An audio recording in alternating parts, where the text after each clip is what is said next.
Case 1. Neil Entwistle. The rented house in Hopkinton had been theirs for barely 10 days. On the morning of January 21st, 2006, a young English father drove to Logan Airport, bought a one-way ticket on a British Airways flight, and went home to his parents in Nottinghamshire. He did not call anyone.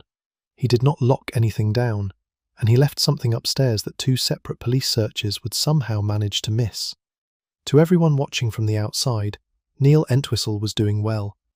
He was 27 years old, with a master's degree in electronic engineering from the University of York, an American wife he had met at university in England while she was studying abroad, and a 9-month-old daughter. He talked about business ventures. He talked about opportunity.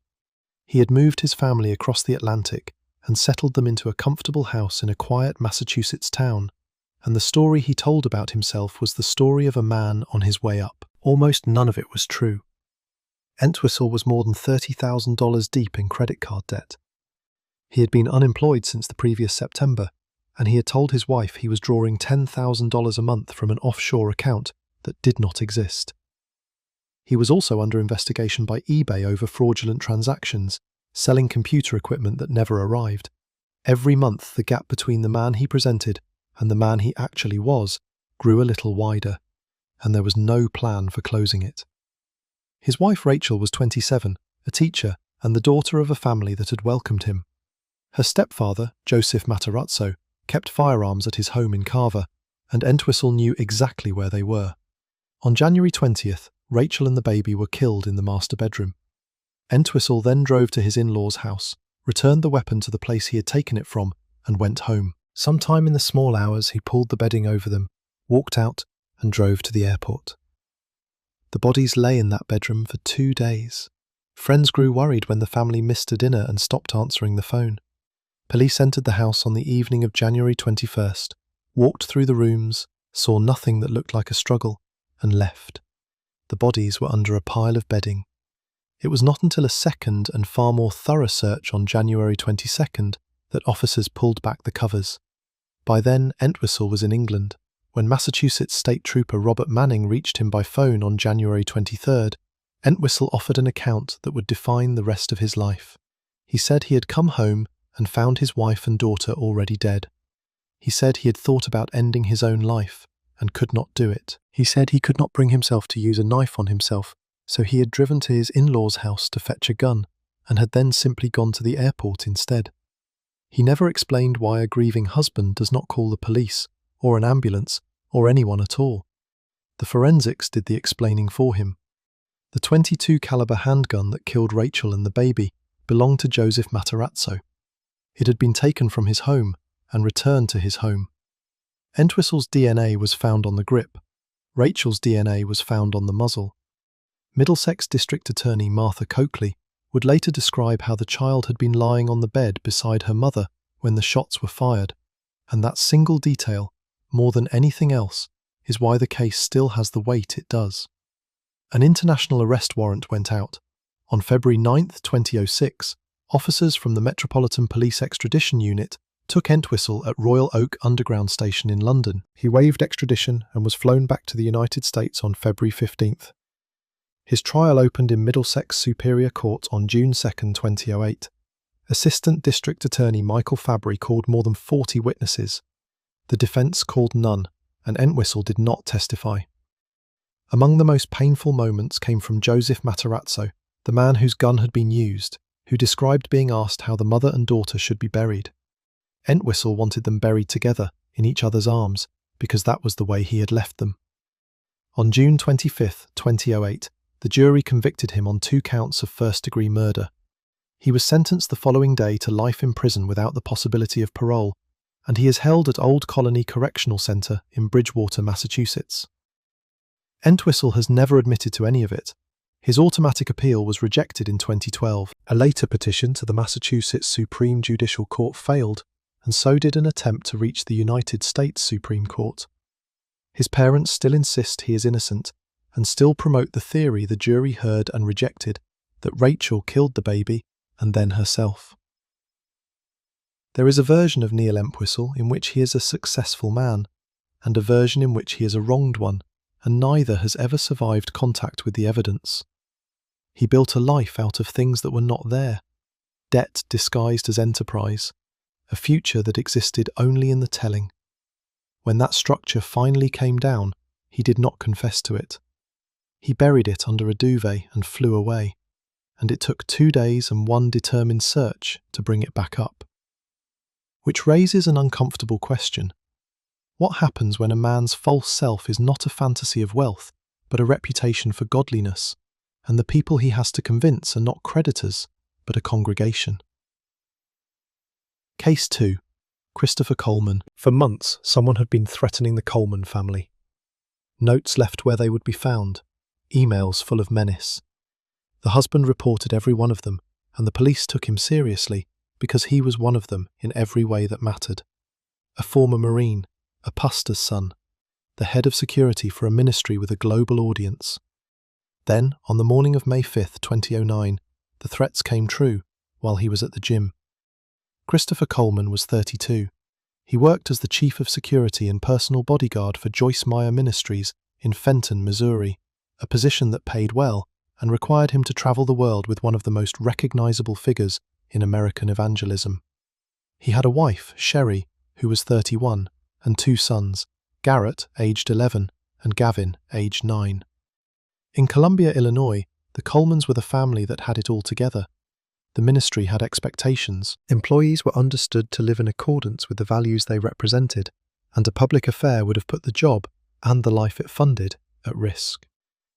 That mattered a great deal by 2008, because Coleman had begun an affair with Tara Lintz, a woman who had been a friend of his wife. By the spring of 2009, Lintz was no longer content to wait. She had a promise ring. They had discussed a wedding date, a cruise, houses in the St. Louis area, and names for children. And Coleman had told her he would serve his wife with divorce papers on the 4th or the 5th of May. Sherry Coleman had begun to sense some of it.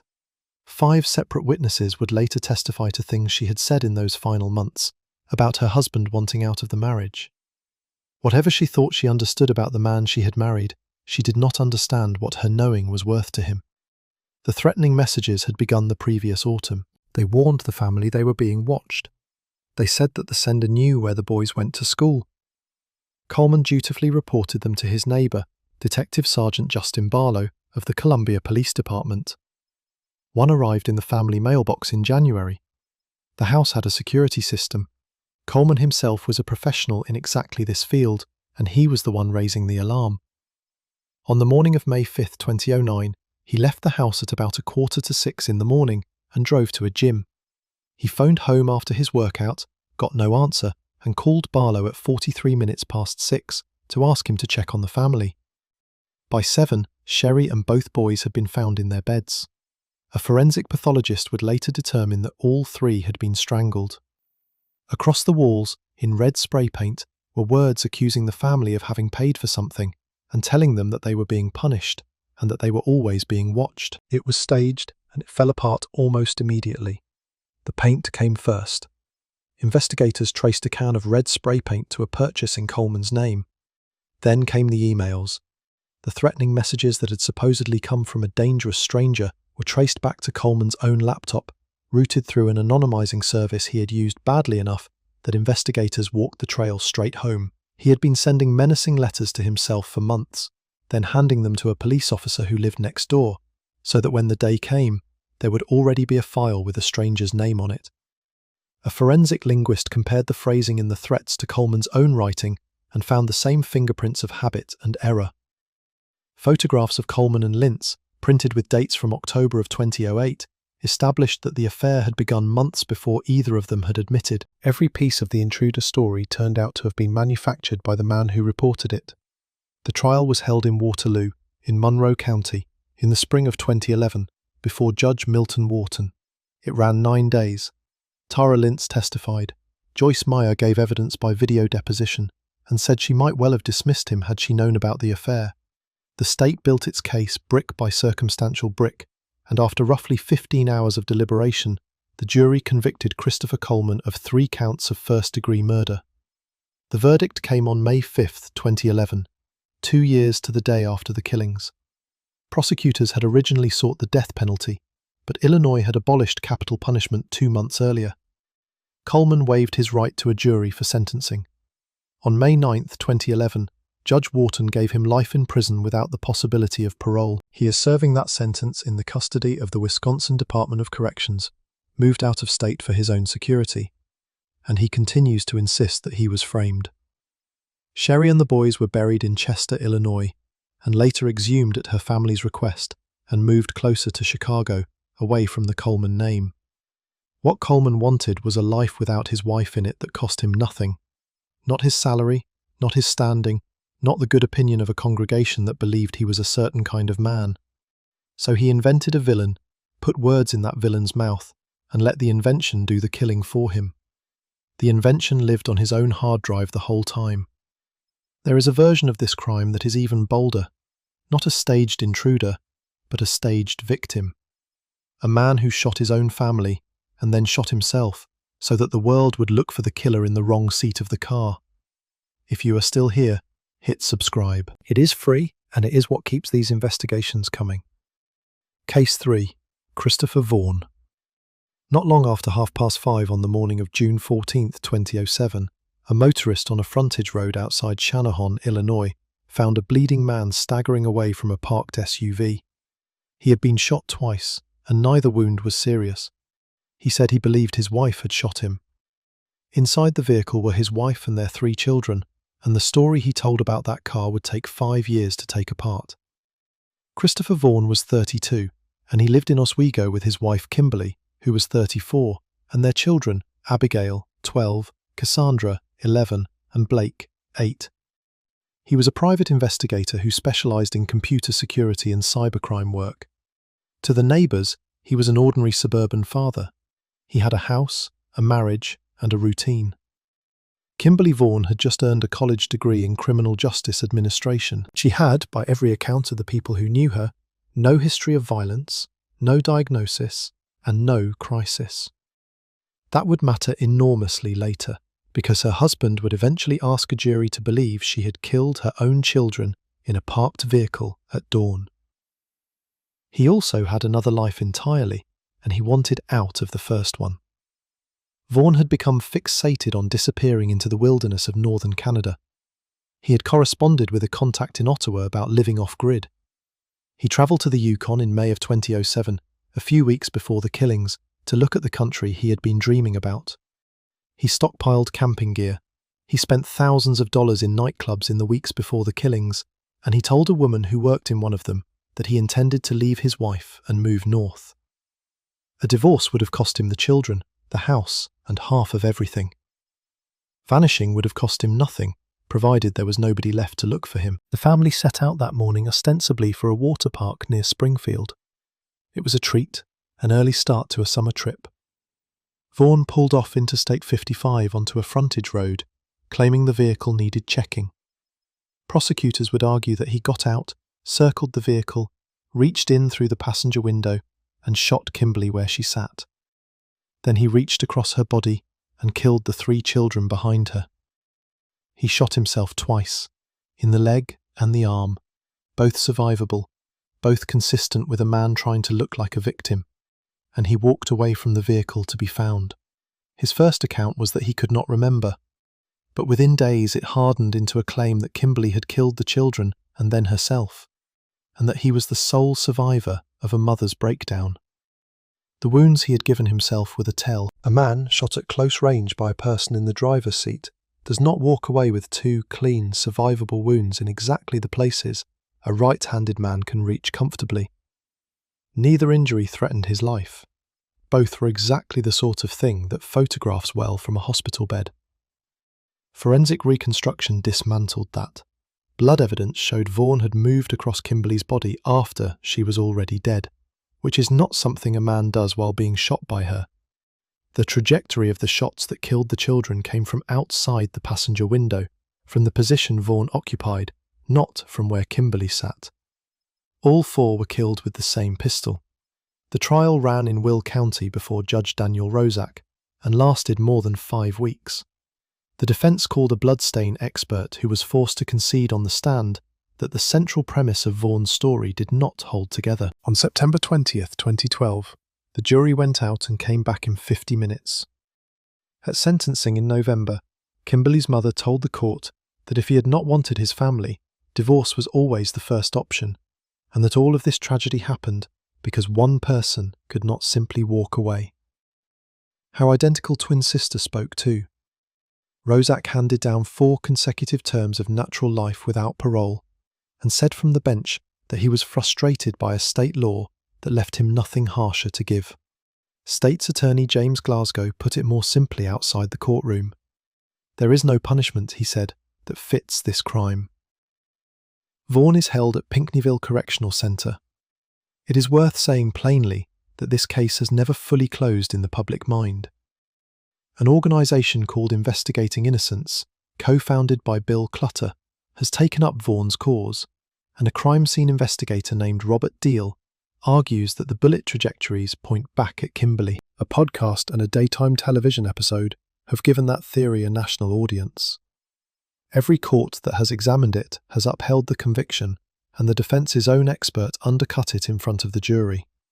It is the one case on this list where a serious campaign still insists the wrong man is inside. What is not in dispute is the shape of the fantasy. A man who had rehearsed his own disappearance, priced it, scouted it, and told a stranger in a club about it. He wanted to stop being Christopher Vaughan of Oswego, Illinois. He simply chose a method that required the rest of the family to stop being anything at all. Vaughan wanted to walk away from his life within hours. The next man on this list did something stranger. He stayed. Case 4. Anthony Tott. For weeks in late 2019, a physical therapist in Celebration, Florida, went about his business. He spoke to relatives. He sent text messages. He kept the house looking exactly the way a family home looks. And upstairs, behind a closed door, lay his wife, his 3 children, and the family dog. He would remain in that house with them until federal agents arrived at the door in January, and the warrant they were carrying had nothing to do with murder. Anthony Tott was in his mid-40s, a licensed physical therapist who ran a clinic in Connecticut while relocating his family to a manicured, Disney-adjacent community in Florida. Celebration is a town built to look like a memory of an American town. It was the perfect backdrop for the life he was performing. Behind it, the numbers were catastrophic. Tott was more than $200,000 in debt. His practice had been surviving on short-term loans, borrowed from lender after lender, at rates that guaranteed the hole would only deepen. He was keeping the lights on with money that was not his and never had been. Federal investigators had been building a healthcare fraud case against him. He was billing insurers for treatment that had never taken place, for hours of therapy nobody had received, on days when the practice had been closed. The money went into the Florida house and into Disney trips and into the appearance of a man who had made it. His wife Megan was 42, a yoga instructor who had trained as a physical therapist herself. Their children were Alec, 13, Tyler, 11, and Zoe, 4. The dog was called Breezy. By December, the fraud case was closing on him. Whatever Tote was about to become in the eyes of his wife, his children, his patients and his neighbours, it was not the man any of them thought they knew. Sometime around the middle of December 2019, Tote killed all of them. Investigators determined that the victims had been given toxic quantities of an over-the-counter antihistamine, and that all but the youngest child had wounds that were inflicted after they were already dead. The medical examiner could only conclude that they had died by unspecified violence. The dog was killed too. Then he stayed. Most men in this catalogue run. Tott did not, because there was nowhere left to run to, and so for weeks he lived in the house, answering messages, maintaining the front, telling anyone who asked that Megan had taken the kids to Connecticut. Around Christmas, relatives who had not heard from the family asked the Osceola County Sheriff's Office to run a welfare check. No one answered the door. On January 13, 2020, deputies came back. A federal investigator working the fraud case had asked them to find Tott, and they now had an arrest warrant in hand for his financial crimes. That is the mechanism. Not a missing persons report, not a suspicious neighbour, not detective work. The fraud he had killed his family to protect was the thing that opened the door. Tott confessed on video that day. He describes an apocalyptic conviction that the world was ending and that his family needed to pass to the other side together, that everybody needed to die. Later, he reversed himself entirely, writing a 27-page letter from jail that blamed Meghan for the deaths of the children. He would later tell the court, after the verdict, that he maintained his innocence. The trial opened in Kissimmee in April of 2022. The defence seized on the one place where his confession and the evidence did not meet. Todt had described to detectives, in order, the things he did to his family while they were still alive. The medical examiner had found that those injuries came after death. The state, his lawyer argued, wanted the jury to believe the confession and disbelieve the confession at the same time. Assistant State Attorney Danielle Pinnell told the jury that the reason they were all in that courtroom was control. The jury deadlocked, was sent back with further instruction, and on April 14, 2022, convicted Todt on every count. Circuit Judge Keith Carston called him a destroyer of worlds. He received 4 consecutive sentences of life without parole, plus 1 year for the killing of the dog. He is at Santa Rosa Correctional Institution in Milton, Florida. There is a detail in Todt's own childhood that is difficult to set aside. In 1980, his father, Robert Todt, was arrested for hiring the brother of a former student to shoot Tony's mother. She survived a bullet to the head. Anthony was 4 years old and he watched it happen. In 2024, from prison, Todt filed a lawsuit against Osceola County officials over the leaking of that jail letter to the press. He is still, all these years on, managing his image. Todt is the only man on this list who did not run. He did not flee to England or Mexico or the Yukon. He built a story about a family that had simply gone north for a while, and then he sat inside that story for a month, sending texts, keeping up the performance, waiting to see how long a lie could hold if nobody pushed on it. The answer, in his case, was about 4 weeks. In the case of the man we come to next, it was 9 years, and it took a father-in-law with a legal pad to finally break it. Take 1 second to subscribe before we go on. No cost to you, and it helps more people find these cases. Case 5. Jeffrey MacDonald. Just before 4 in the morning on February 17, 1970, military police arrived at a small apartment on the Fort Bragg Army Base in North Carolina. They found a Green Beret doctor, a Princeton man, bleeding on the floor of the master bedroom beside his pregnant wife. His 2 young daughters were dead in their rooms. He told them that 4 intruders had done it, a woman in a floppy hat holding a candle, chanting, and for 9 years, a good many people believed him. Captain Jeffrey Robert MacDonald was 26.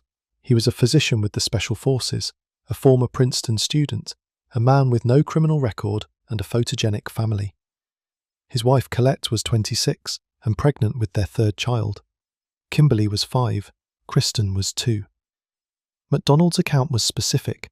3 men and a blonde woman high on drugs had broken into the apartment in the middle of the night. The woman had held a candle and chanted about acid being groovy and about killing pigs. He had fought them off in the living room, was wounded and beaten unconscious, and woke to find his family dead. On the headboard of the master bed, written in his wife's blood, was a single word borrowed straight from the Manson killings 6 months earlier in California. He had wounds. That was the thing that held the story up. He had been wounded several times, and one of those injuries had partly collapsed a lung. Almost all the rest of them were superficial. The Army charged him in May of 1970, and then the case collapsed. At the Article 32 hearing, the investigating officer, Colonel Warren Rock, concluded that the charges were not true, and he recommended that the Army instead look into a local woman named Helena Stokely, a drug user who bore some resemblance to the phantom in the floppy hat. Charges were dismissed on October 23, 1970. MacDonald received an honourable hardship discharge that December. He moved to California, took a job in emergency medicine, and appeared on national television to discuss the tragedy of his murdered family. His father-in-law, Freddie Kassab, had defended him ferociously through all of it. Kassab had gone on television for him. Then Kassab asked to see the transcripts of the hearing, and he began to reconstruct the apartment on paper, working out where each person had been and what each account required. The more carefully he read, the less MacDonald's story worked. The man who had been his loudest champion became the engine of the prosecution, writing to the Justice Department for years until somebody listened. A Criminal Investigation Division report in June of 1972 reached the same conclusion. On January 24, 1975, a federal grand jury indicted MacDonald for the murders. What convicted him was fabric and blood.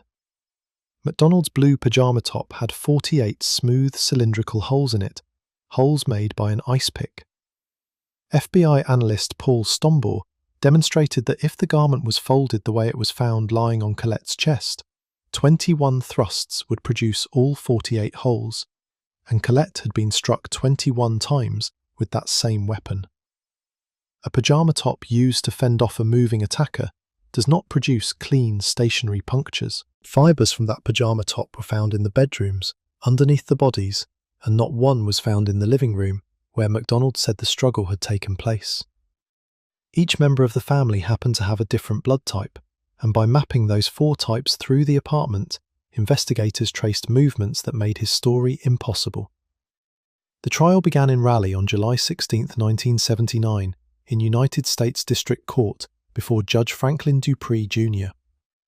Prosecutor James Blackburn told the jury in his opening that the physical evidence pointed to one person, not 2 or 3 or 4, and that the person was the defendant.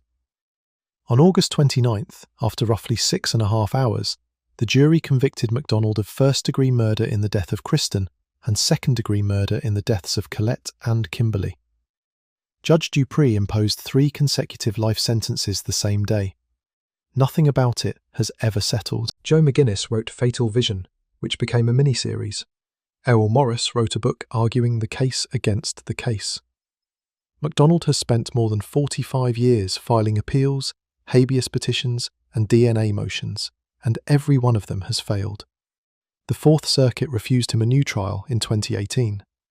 A judge denied him compassionate release in April of 2021. In September of that year, he withdrew his last appeal, and the Fourth Circuit dismissed it. He is 82 years old, held at FCI Cumberland in Maryland, with nothing pending. An acting United States attorney summed it up in 2021 by saying MacDonald did the unthinkable more than 50 years ago when he murdered his pregnant wife and 2 daughters. The false self here was not a fraud or an affair, it was a role. The protector, the doctor who saves people. MacDonald staged a scene in which he was the only survivor of an attack on his household, because a man who fails to stop the intruders is still one of their victims, and a man who has no intruders to blame is something else. The staging was elaborate, and it was clever, and it lasted less than a decade.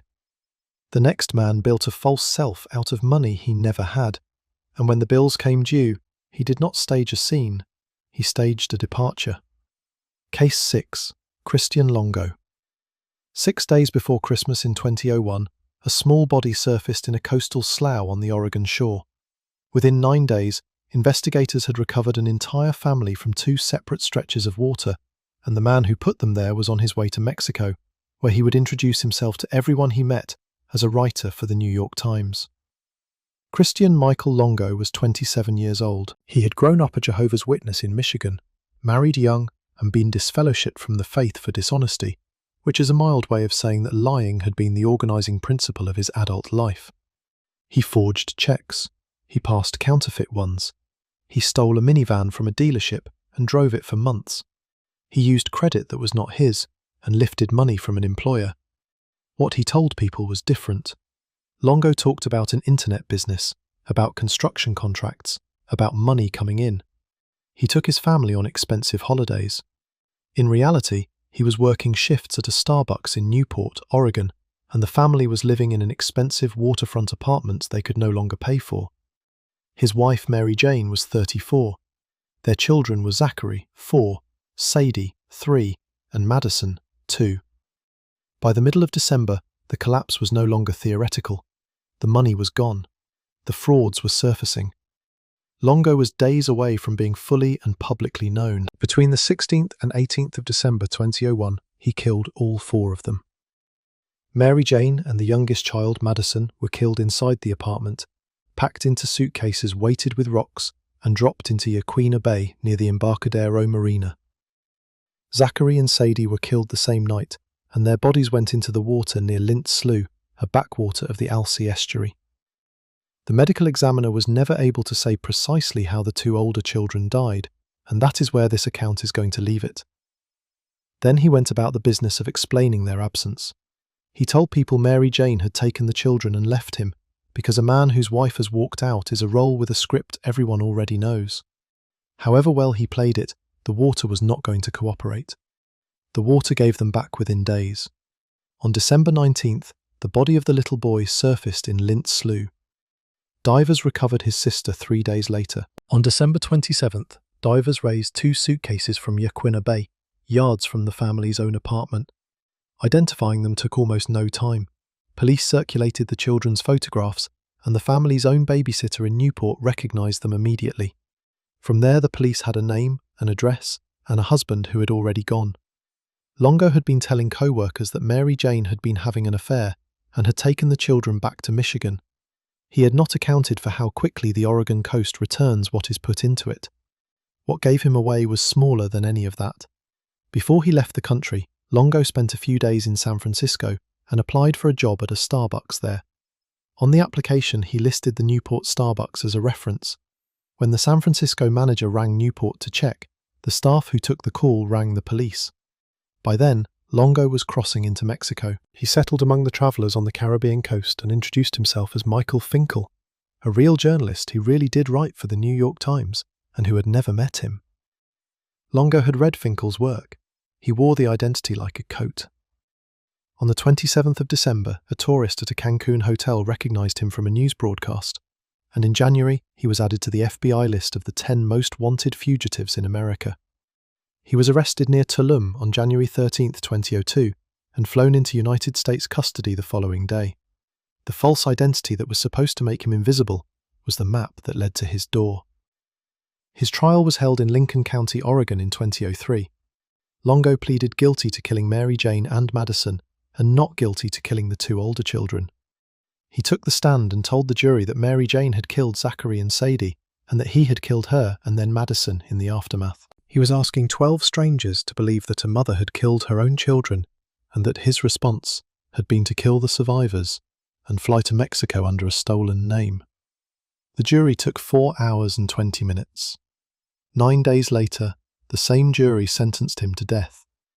In December of 2022, Governor Kate Brown commuted every death sentence in the state of Oregon, 17 of them, and Longo's became life without the possibility of parole. He will die in prison, but not by appointment. Years later, having exhausted the version in which his wife was responsible, Longo admitted that he had killed all 4 of them himself. He also founded an organization advocating for the right of condemned prisoners to donate their organs, and he began writing, publishing essays from prison. Michael Finkel, the journalist whose name he had stolen, met him, corresponded with him for years, and wrote a memoir about the experience that was later made into a film. That is the strange coda to a man who spent his whole life pretending to be someone worth reading about. He finally got the byline. It cost 4 people their lives, and it never actually belonged to him. Longo built a paper life and drowned the evidence of it. The next man built a paper life too. He kept his going for 18 years, and he did it by driving to a job that had never existed. Halfway through, if you are finding this worthwhile, subscribing takes a second and costs you nothing at all. Case 7. Jean-Claude Ramond. Every weekday for 18 years, a respected French doctor kissed his wife goodbye and drove across the border to his office at the World Health Organization in Geneva. His neighbours knew what he did. His wife knew. His parents were proud of him. And in all that time, not one of them ever discovered that when he reached the border, he simply parked the car and sat. Jean-Claude Ramond was born in 1954 in the Jura in eastern France. He entered medical school and never left the fiction he built there. In his second year, he did not sit his exams. He simply told everyone that he had passed, and then he kept telling them, year after year, through a fabricated internship, a fabricated thesis, and a fabricated appointment as a researcher at the WHO. There was no office, there was no post.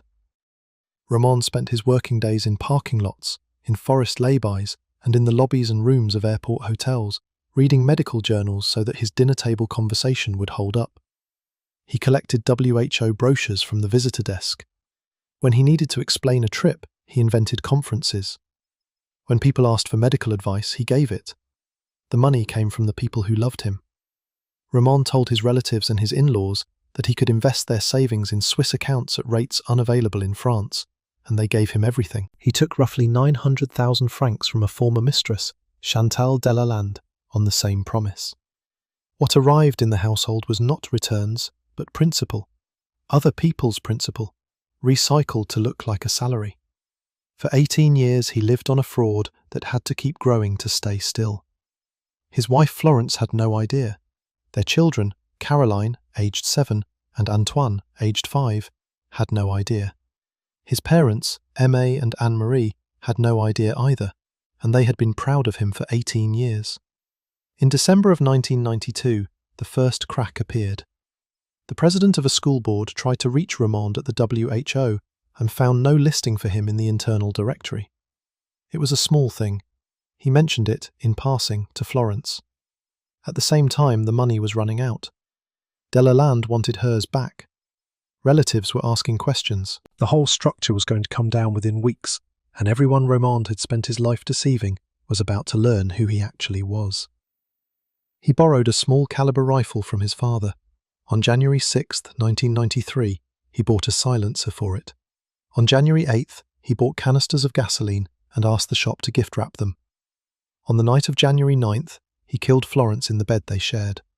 He left her where she lay and slept in the house. The following morning he woke the children, made them breakfast, and sat with them while they watched cartoons. He would tell the court later that he had known, sitting there, that it was the last time. Then he sent them back to their beds, and he killed them there. How he did it is not something this account is going to describe.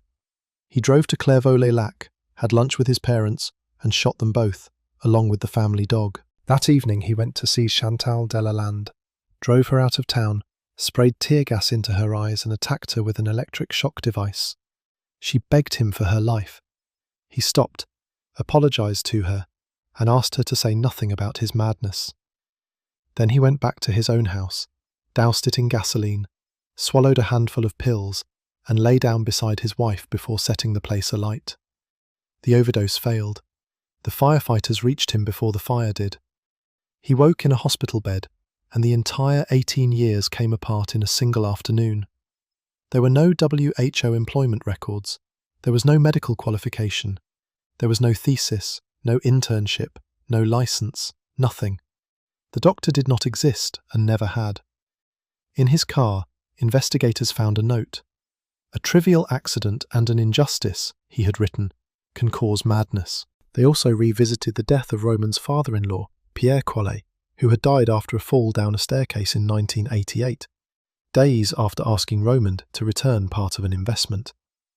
Roman has always denied any involvement, and no charge was ever brought. He was tried at the Assize Court of the Ain in Bourg-en-Bresse, beginning on June 25, 1996. He told the court that he had killed Florence to protect her from the unbearable pain she would have suffered after he took his own life. It is the purest statement of the logic this list keeps circling. The family was not killed because he hated them. They were killed because they were about to see him. He was convicted on July 6, 1996, and sentenced to life imprisonment with a minimum term of 22 years. Here is where this case parts company from the others.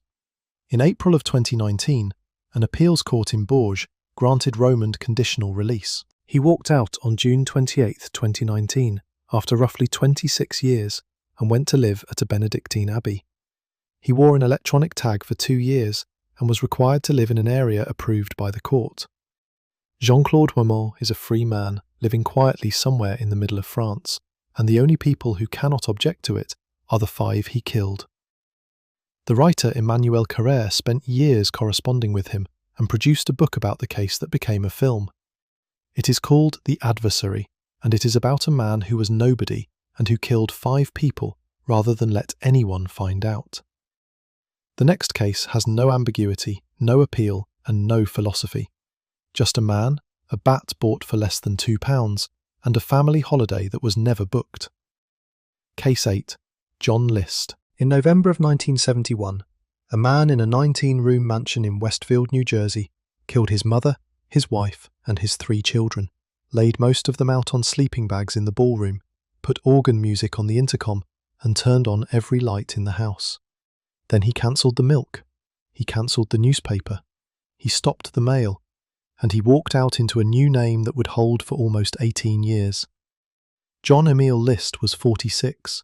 He was a bank vice president and comptroller, an accountant, an army veteran of the Second World War, a Sunday school teacher, and a scoutmaster. He was rigid, formal, and unfailingly correct. He wore a suit every day of his life. His neighbours in Westfield thought of him, when they thought of him at all, as the most respectable man on Hillside Avenue. That respectability was the only thing he owned outright, and he was losing it. List's bank in Jersey City had closed, and he had lost his job. Rather than tell his family, he continued to leave the house each morning in his suit, briefcase in hand. He spent the days sitting at the Westfield train station reading the newspaper, or going through the motions at interviews that led nowhere. He paid the mortgage on the enormous house by quietly drawing down his mother's savings. Every month the deception required more money and more silence, and there was no version of the future in which his wife Helen and his mother Alma did not eventually find out. He owned 2 handguns. One was a 9mm Steyr pistol of his own. The other was a .22 caliber Colt revolver that had belonged to his father. On the morning of November 9th, 1971, he waited for the children to leave for school. Then he shot Helen in the kitchen. Then he climbed to the 3rd floor and shot his mother Alma in her apartment there. He moved Helen's body into the ballroom and cleaned the kitchen. He waited for Patricia, 16, and Frederick, 13, to come home from school, and he killed them as they came in. Then he drove to watch his eldest son, John Jr., 15, play in a soccer match. He brought the boy home and killed him too. He laid his wife and children out in the ballroom, side by side. He left his mother where she was, because he could not carry her down 2 flights of stairs. He wrote notes to the children's schools, saying the family had gone to visit relatives in North Carolina. He wrote a 5-page letter to his pastor, Reverend Eugene Raywinkle, explaining that he had done it to save his family from a world that was corrupting them, and that he was confident they were now in heaven. He asked that they be buried properly. Then he drove to Kennedy Airport, left the car, and disappeared. The lights he had left burning were meant to hold the illusion of an occupied house. One by one, over the following weeks, the bulbs burned out. Neighbours noticed a dark mansion where a bright one had been, and nobody coming or going, and on December 7th, 1971, police entered and found the family and the letter. They had been dead for nearly a month. List became Robert Clark. He moved to Colorado, then Virginia. He worked as an accountant. He joined a Lutheran church. He remarried. He was, by every account, an unremarkable and reliable man, and he stayed that way for 17.5 years, while a warrant sat unserved in New Jersey. What broke it was television. On May 21st, 1989, the program America's Most Wanted profiled the case and displayed a clay bust of List as he might look approaching old age, sculpted by the forensic artist Frank Bender, complete with the heavy spectacles Bender had guessed at. A woman who had lived next door to the Clarks in Colorado recognized the face and called in. Police arrested him at his accounting firm in Richmond, Virginia, on June 1st, 1989. He denied being John List. A fingerprint taken from his Second World War military records ended the argument. He would not admit it out loud until February of 1990. He was tried in Union County and convicted on April 12, 1990, on 5 counts of first-degree murder. He testified in his own defense, describing his financial ruin and his fear that his family was drifting from faith. The court gave him 5 consecutive life sentences, which left him no realistic prospect of parole in any lifetime available to him. He died in prison custody on March 21, 2008, of complications from pneumonia. He was 82 years old. He had been John List again for 18 years, which was exactly as long as he had managed to be somebody else. The mansion, Breeze Knoll, burned to the ground in August of 1972. The fire was arson, and it was never solved. The stained glass skylight above the ballroom, where the bodies had been laid out, went with it. It was said to have been a signed Tiffany original, and it was worth more than the debt that had started all of this. Some things about John List are almost quaint. He wrote his confession in the tone of a man filing a report. He worried about the funeral arrangements. He was still, even at the end of everything, performing the role of the responsible head of household, the provider, the deacon, the man who handled things. He murdered 5 people because he could not bear for them to see him fail. Then he spent 18 years being someone else, a slightly less successful accountant, and he was perfectly content there, right up until a stranger recognized a sculpture of his face. Subscribing costs you nothing, and it tells us to keep opening files like this one. Case 9. Rahan Arshad. On the 28th of July 2006, a taxi driver took his wife and 3 children to Blackpool for the day. They ate, they walked the front. He bought a children's rounders bat from a shop for £1.99. He told the family they would be flying to Dubai in a few days for a holiday. That night he used the bat, and then he flew to Thailand alone, and for weeks afterwards he told everyone who asked that his family was still away enjoying themselves. Rahan Arshad was 36. He drove a taxi in Greater Manchester and lived on Turves Road in Cheadle Hulme with his wife Uzma Rahan, who had come from Lahore, and their 3 children, Adam, 11, Abbas, 8, and Henna, 6. What the neighbours saw was an ordinary family in an ordinary semi. What Uzma lived with was a man who policed her clothing, resented her independence, and had once done something so extraordinary that it should have ended the marriage on the spot. Years earlier, when Uzma travelled to Pakistan to mourn her mother, Arshad sold the family home in Burnage out from under her. He flew the 3 children to Pakistan and left them there. He filed divorce papers she had never seen and never signed, and he spent the proceeds of the house travelling. Uzma got the children back. Somehow, the marriage was rebuilt. They bought the house on Turves Road and started again. By the summer of 2006, Arshad had convinced himself that his wife was having an affair. He was enraged that she had begun wearing Western clothes. He never produced any evidence of the affair, and no evidence ever emerged. The Blackpool trip was the last day of their lives, and it was a performance for their benefit. He had bought the bat that afternoon, while they were with him.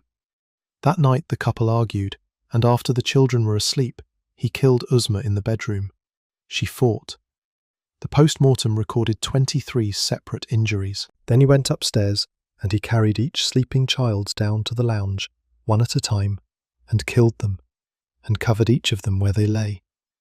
Abbas first, then Henna, then Adam. He washed himself. He cleaned the bat and put it in the garden shed, because a man who intends to come home tidies up. Then he took a one-way flight to Thailand. There were no Dubai bookings. There never had been. For more than 3 weeks, Arshad moved between Phuket, Malaysia, and Kuala Lumpur, spending money, while relatives who telephoned the house got no answer and were told, by him, that the family was abroad and having a wonderful time. It is one of the coldest sustained lies in this entire catalogue, because it required him to keep speaking about them in the present tense. It ended almost a month after the killings,